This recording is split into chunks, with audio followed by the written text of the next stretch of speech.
राज्याचे उपमुख्यमंत्री अजितदादा बाप्पाचं आज विसर्जन होतंय, काय नेमकं साकडं नाही, सगळीकडे आनंद, सुख, शांती, समाधान लाभावं, नमस्कार, अशा पद्धतीनं प्रार्थना केलेली आहे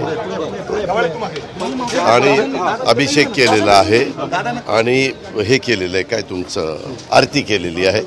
आता जड अंत करणारे गणपती बाप्पा मोरया, पुढच्या वर्षी लवकर या असंही बाप्पाला विनंती केली। दादा, काय एकूण राज्यातल्या या सगळ्या प्रश्नांसंदर्भात सातत्याने तुम्ही पाठपुरावा करत असतात, काय नेमकं बाप्पाला प्रश्न मार्गी लागलेत? आता मी आता सांगतो।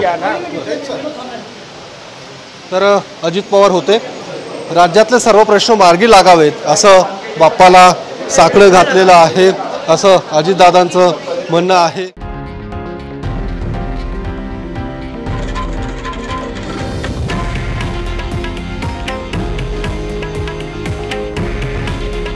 हे आहे देशातील नंबर 1 न्यूज नेटवर्क आणि आपण पाहत आहात TV9 मराठी। काळजी तुमची, हित महाराष्ट्राचं।